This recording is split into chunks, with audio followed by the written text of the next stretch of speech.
All right, so hello everybody and welcome to Game Changers. We have absolutely loved this and you have loved it. So many hits, so it's been embraced by the Valley and we've had some incredible leaders. First of all, I want to make sure I thank Giant Foods today for sponsoring this. And we have a great guest, a woman that has done incredible stuff. Very interesting, great entrepreneur, Elaine Pivinski. Elaine, thank you so much for being with us. And I guess I'll start by saying, well, first of all, congratulations on what you've accomplished. And maybe you could talk about a little bit how you got where you are today. Well, I'm from Fair Lawn, New Jersey. And like not many of the younger girls and guys today, we all got married at 18 or 19 because Planned Parenthood wasn't around. So I always start that as being funny. But I did marry, I thought, of the love of my life from Montclair. And he was an architect's son. So I thought, oh, good, I'll have a nice lifestyle. We go to Woodstock, 1969. So you were there. Yeah, in a 1969 Corvette, just to show you how we didn't Wow. fit in. That's big stuff. And sure enough, when we came home, he wanted to live off the land and not take over his father's business. So to save my marriage, we kept looking and we located in Lower Mount Bethel Township in the Lehigh Valley. And we bought a 35-acre farm for $50,000 and a house and all that. 2 young children already, and we bought it and we didn't know what to do with the land. So I wrote to Cornell, Penn State, Rutgers, and no one could give me any advice except Cornell said in a couple of years, we're going to have a thing called grapevines in the East Coast. So I always thought, okay, let's wait. In 1975, we put the first vineyards in from under the help of Cornell University, not knowing if anyone in the Lehigh Valley drinks. Coming from New Jersey, I heard it was a Bible Belt here. So I thought, oh my gosh, they're not going to like me. I'm making alcohol. And we sold out in 3 months. So the Lehigh Valley drinks wine. Let me ask this, Elaine. So just for those who want to live a dream, you had a farm, if you will, and you had land and you thought, I want to do something with this. And that's how this transpired. How your partnership again was with what college? Cornell University. Oh, okay, so that's big stuff, an Ivy League school. They brought in expertise and helped you with this whole thing? Well, they helped us find grapevines because there weren't grapevines in the East Coast yet, that could grow or grapevines. So under Cornell, they created new grapevines called French American hybrids. So it was a blending of a lot of the Cabernet Sauvignons and all the European grapes, creating a plant that could grow in the Lehigh Valley. And it took that many years of research because you had to make sure that the grapevines had flavor, bouquet, they were winter hardy, and they were disease resistant. So it took a while to get the right crop. And so Cornell gave us guidance. They didn't give me money, Tony, but they gave me guidance. So like every entrepreneur, it's a learn, isn't it interesting when you look back how much you learned, how much better you were at the craft than when you started? Because I know even with me having started a couple of small businesses, I think to myself, how did I ever survive? Because I had really comparatively no idea what I was doing. Exactly. Did you find that experience? Yeah, exactly. Who knew how to farm? I had to borrow when the grapevines came in, I had to borrow a farmer and his tractor because we had no equipment. Wow. So, all right. So you got started and it took off, you say, a little quicker than you thought, better than you thought? Yeah, much better than I thought. And I have to say, when you said about game changers and stuff like that, and it's Women's Month, one of the biggest things I wanted to share that back in the 60s, women usually weren't on the mortgage because we had no earning power. And my children's father and I, the mortgage was in his name. And 5 years later, we decided to go our separate ways. Mm-hmm. And of course, I was here with my children with the mortgage in his name. And I always like to share this to my young girls that work for me. Always have your name on everything that belongs to you, or at least shares with you. So I paid the mortgage every month, and I kept going to the local banks and telling them that this is not him, this is me. And Tony, one of the biggest things happened was, I say a game changer, is House Bill 5050 that came about in 1988. So for 7 years, I kept paying that mortgage with his name. That was the bill that I was allowed now to get a mortgage without a man's signature on it. And I'm not angry, but I just want to share this to all of us. 1988, we could all think back to that time. And that was when House Bill came through, and I went to the bank and he said I was the first female to get a mortgage without a man's signature. So that was huge. And I learned from that too. Well, But it never stopped me when it was in his name. For those 7 years, I kept building and building and building and growing and marketing and doing so many chamber events. yeah. Yeah, you've been everywhere. I think Yeah. that's the other thing too. I think you've been blessed. You have an amazing personality. You're outgoing, and you're just one of those high energy people. I think that I noticed that with a lot of entrepreneurs, that somehow you're just blessed with an energy level. Thankfully that you have it, Yeah. and it shows. Yeah. Thank you. Thank you. And what else would you want to say? Because I could probably babble on about. Well, no, keep rolling. I guess I wanted to ask. It made me think when you mentioned about you being a woman entrepreneur. I noticed, like when we do it, Business Matters, for instance, we can find women executive directors, women docs, and so on. Entrepreneurs is tougher. There aren't as many women entrepreneurs comparatively, at least in if what I see. And I wondered if you could help anyone, young women or women who are thinking about, I want to take a leap of faith and start my business. Right. And then what I did is everything I bought, Tony, I made sure I could pay it. I didn't get extravagant, like I had bare light bulbs. I didn't get a chandelier. When you're starting your business, don't have all these great ideas that you want to be something else. I've seen so many wineries and so many cideries fail because they didn't market their product. So I spent all those years marketing my product, whether it be through the Chamber of Commerce, doing all those. Sometimes I was out 13 times a month doing a little tasting before your meeting started, trying to meet other women. And that was one of the key factors is people from the 80s. I joined the chamber in the 80s and meeting other women. They wanted to support me because it was like a new movement. Sure. And with the chamber's help, I got a lot of girls to say, hey, let's support Elaine, and I want to help her out. And what I've learned to teach other women, you have to be flexible and you have to change. And as you said, you have to have a personality that that people want to get close to and people want to enjoy you. I do have to say, Tony, it's not hard when I make wine Yeah. for people to like me because it's a feel-good product, and luckily this year we were actually called essential by Governor Wolf. So that made it even more important to do that.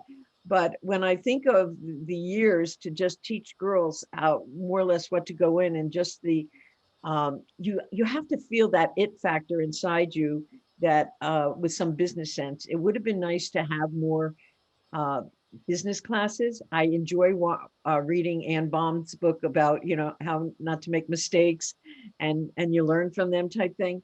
But the most important is don't make mistakes big enough that it would cost you financially, emotionally, and spiritually in a lot of ways. And nothing has happened. Even the fact that for 8 years I paid a mortgage that didn't belong to me and I lost my children's father, through the way. You went through that. These were difficult being a sole parent. And women can't do it all. And that's what I want to tell them all right now. If you think you could be this perfect person that could work in corporate, make sure your kids' homework is done, make sure the cleaning and also the meals, it doesn't exist. Something has to give. And I think in my personal life, I wasn't able to remarry because I was so involved with the vineyard Mm-hmm. and my children to make sure that they were well adjusted and taken care of and educated. So I want to say that too. Don't think you could do it all because it That was doesn't two great exist. priorities, though, your business to feed your family, if you will, and to be committed to your children. That I think that, as you said, you didn't have time in a sense to get remarried. No, because it's another facet. That means you'd have to have a social life. What Yeah. do you, no, my social life was going to all the chamber events and going out, and I enjoyed that. And you know what? People do that because they want to do it. I did it because I was working it or I was serving the people a glass of wine, but I was there and I saw the excitement and I had the connections. But I think as time goes on, I realized one of the things is you have to see once you brand your company and it's good. I live rural Pennsylvania. I had to get out to you. So by the 1998, I was watching how downtown Bethlehem was taking down the Orz's building and Lou Pector was building this retail place. Mhm. For 2 years, I was on that list. And I said, in 1984, Jeffrey Parks came to me and said, I'm going to plan a festival next year. And it's either going to be 100 people, 1,000 people, or who knows how many. Well, it's called Music Fest. Yeah. And Jeffrey gave me the break of first 3 years. They wanted to use local wines, and our wines were at Music Fest 84, 85, and 86. So that was the beginning. With my love of Bethlehem, I took up the Orz's building. So here was one of my first retail locations to expand my business, but keep it local still. Like for me to go to Gettysburg, no one knows who I am, and it would be forever to get it. But stick to your local community where people know you and make it accessible so that they could buy your product. And what's more fun than downtown Bethlehem? Yeah, you make me think a lot of entrepreneurs, again, happen with me. If you hang in, and as you said, you have to take risks, but not risks that are gonna, if you fail, it's gonna knock you out of business. But Business. really what I love what you're saying, and that is all of a sudden these breaks come along, like Jeffrey Parks coming to you. That's a big, that must have been a big, I mean, I don't know what kind of sales you did at Music Fest, but back then it must have really changed your volume. Absolutely. And that made me know that the people of the Lehigh Valley liked our wines. And you know what? I saw 84, it started the trend of people wanting to support local agriculture in Northampton County. And that's what made us take that store. And by about probably the late 90s. And I could remember they put me in the basement, Tony, because they thought my product wasn't going to draw people. And I said, okay, I thought I was going to be on the first level next to Bethlehem Brew Works and next to the toy store, if you recall, back years ago. And sure enough, okay, I put up with it. But once there was a little spot available, I went and took it. Yeah. And today I'm the longest survivor in Main Street Commons with Bethlehem Brew Works and Aardvark sneakers. So here's 3 staples. And I said, I always kid Lou. I said, hey, you didn't think I was worth it. Well, here I am, So I think so that was a big boost, and getting my product out to other people. And that's what made me go to Easton. And that's what also kept me in Bethlehem. I'm also up in the Poconos in Bartonsville, but Bethlehem is a city that does the most. And now Easton's catching up. Yeah, so you got on the retail side, but I wanted to ask you real quickly, just another on the subject of your business. Certainly your personality, knowing people is one thing, but quality of product's important. 2 things. How much time you have to spend on quality in terms of what your grapes and how you're making the wine? And secondly, is there a big difference between a $300 bottle of wine and a $30 bottle of wine? Oh, I don't want to get bad press. I have to say, if it tastes good to you, buy it. And I've had I went in with groups where we all put in $100 to get a $2,000 bottle of wine. And you're so emotionally distraught tasting it that you can't make a good, because you know how much money you put into $100 a sip of wine. But we make our wines affordable, $11 to $12, in that they taste good in the area. But little by little, I forgot to mention, when I was able to get my mortgage, I created myself as a woman business owner. So I hire 33 women, and I have 4 men, and I say they need the hashtag Me Too, because they have to work in an atmosphere of 33 women in and out. And my job, I think, is, I always say, the girls who come for me, either they're here for a reason, they're going to stay with me for a season or a lifetime. And my head winemaker, Bonnie Peischer, is with me 40 years. My personal assistant, Helen Smith, is with me 30 years. And then now the other girls are with me 20. But I also have a lot of girls that have learned enough from me and want to move on. And I'm okay with that. Yeah, I can relate to that. I think here at the Chamber, I'm going to ask you this. So I think we have 34 employees, 30 of them are women, and they're phenomenal. They're absolutely incredible. I'm so thankful and so blessed, because what they do from start to finish is amazing. And I know that's important to you, making sure that you lift up, having been through what you were through, just, where you got today. It's important to you to lift up women and everyone in general. I think, you're a kind person to everyone, but I think that's a mission that's important to you. It certainly is. And I actually thank our government, because we are alcohol and we have these restrictions. But in 2016, another game changer was when they allowed supermarkets to start carrying wine. And I thought nothing, Tony, of it because, we're too small. We're in rural Lehigh Valley.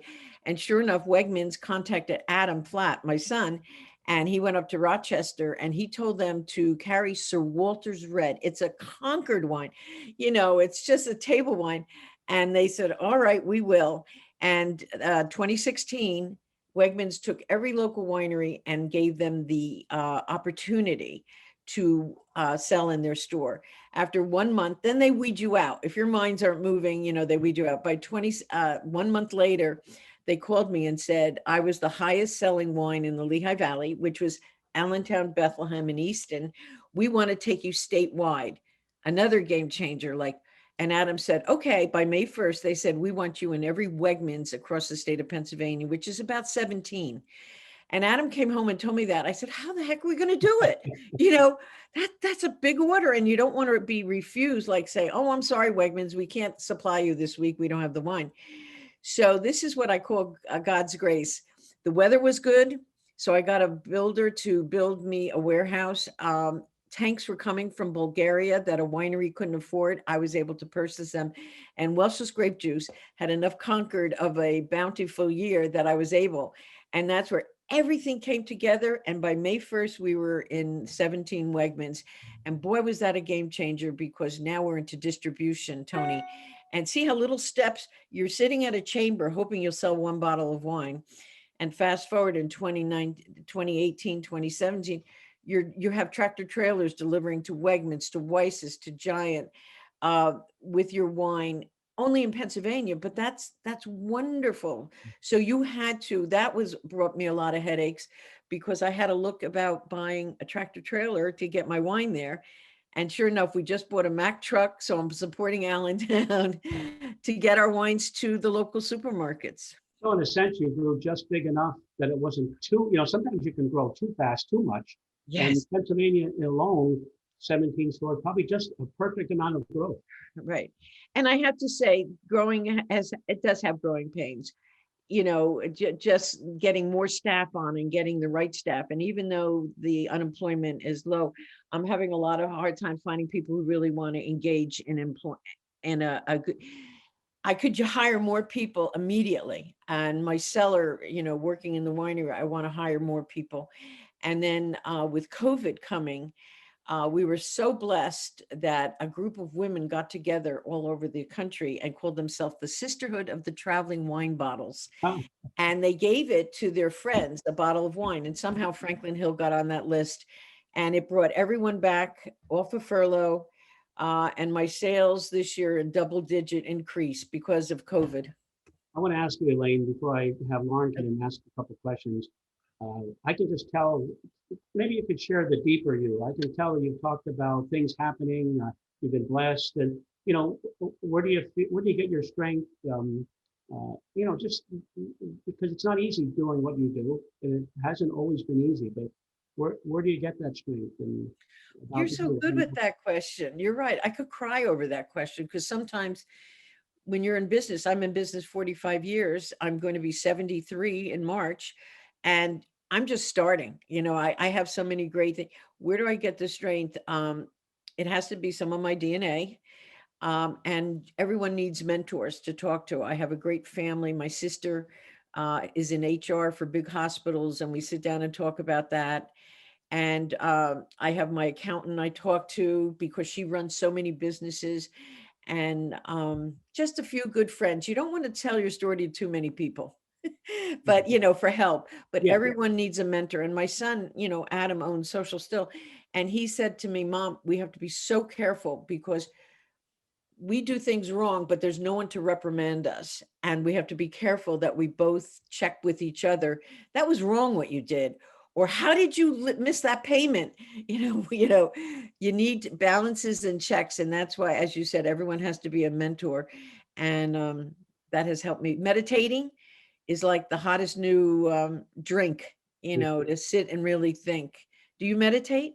No, but I'm thinking as you're talking, and I remember I had several businesses, and one that was growing really rapid. And I used to think, I wish I could find like a little makeup, my own little board of governors that could help me. It's one thing I love about the makeup of the chamber. I love reporting. I'm a good Yes. reporting to a board kind of person, but I finally found the 4 or 5 people that I really, as you said, not a million, but 4 or 5 people that I really thought were smart, wise people that would, I could go to if when I needed advice.